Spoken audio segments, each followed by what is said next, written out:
Hi, கிறிஸ்பியாக டேஸ்டியாக ஒரு எறா ஃப்ரை எப்படி பண்ணுறதுன்னு பார்த்துடலாமா? அதுக்கு ஃபஸ்ட்டு 1 கிலோ எறா வாங்கி நல்லா தோல்லாம் எடுத்துட்டு நல்லா க்ளீன் பண்ணி வச்சுக்கோங்க. அப்புறம் வந்து 1 டீஸ்பூன் மிளகாய் பொடி 1 டீஸ்பூன் போட்டுக்கோங்க. ஒரு 1/4 டீஸ்பூன் மஞ்சள்தூள் போட்டுக்கோங்க. தேவைக்கு ஒரு அரை டீஸ்பூன் கம்மியாகவே உப்பு போட்டிருக்கேன். அரை டீஸ்பூன் வந்து பெப்பர் போட்டிருக்கேன்.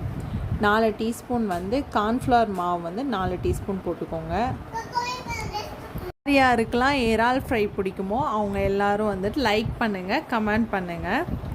அதுக்கப்புறம் கொஞ்சோன்னு வந்துட்டு கேசரி பவுடர் வந்து போட்டுக்கோங்க. கலருக்காக தான் லைட்டாக ஒரே பிஞ்ச் தான் போட்டிருக்கேன். அரை டீஸ்பூன் வந்து இஞ்சி பூண்டு பேஸ்ட் போட்டுக்கோங்க. உங்களுக்கு கேசரி பவுடர் விருப்பம் இருந்தால் போடுங்க, இல்லைன்னா ஒன்றும் பிரச்சனை இல்லை. 1 டீஸ்பூன் வந்து அரிசி மாவு வந்து 1 டீஸ்பூன் போட்டுக்கோங்க. 1 டீஸ்பூன் ஆயில் ஊற்றிக்கோங்க. அப்படின்னா தான் மசாலா வந்து இறால வந்து ஃபுல்லாக இருக்கும், அதுக்காக தான்.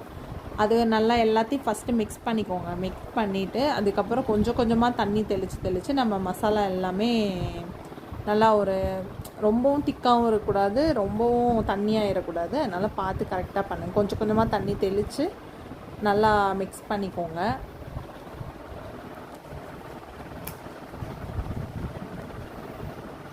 அதுக்கப்புறம் ஒரு இரும்பு கடாய் தான் நான் வச்சுருக்கேன்.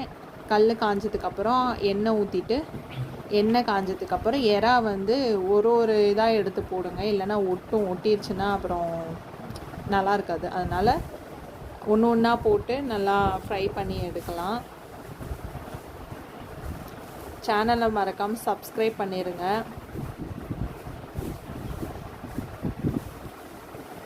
என்னோட பசங்க எல்லாத்துக்குமே இந்த மாதிரி பொரிச்சாதான் ரொம்ப பிடிக்கும். அவங்களுக்குலாம் அந்த மாதிரி தொக்கு மாதிரி அந்த மாதிரிலாம் செஞ்சால் பிடிக்காது. நீங்களும் இந்த மாதிரி உங்கள் பசங்களுக்கு இந்த மாதிரி செஞ்சு கொடுங்க. கொஞ்சோண்டு கருவேப்பிலை எதுக்கு போட்டிருக்கோம் அப்படின்னா நல்லா வாசமாக இருக்கும். பொரிக்கும் போதே நல்லா ஸ்மெல் வந்து அதோடய ஃப்ளேவரும் அந்த இறால இதாகும். அதுக்காக தான் கொஞ்சோண்டு கருவேப்பிலை போட்டிருக்கோம். நல்லா கொஞ்சம் கொஞ்சமாக லைட்டாக இது பண்ணி விடுங்க, இல்லைன்னா மசாலா எல்லாம் பிரிஞ்சு வந்துடும். நல்லா இந்த அளவுக்கு பொரிஞ்சதுக்கப்புறம் அதை எடுத்து நம்ம ஒரு பிளேட்டில் வச்சிடலாம். உங்களுக்கு இந்த வீடியோ பிடிச்சிருந்தா லைக் பண்ணுங்கள், ஷேர் பண்ணுங்கள், சப்ஸ்கிரைப் பண்ணுங்கள். பாய்.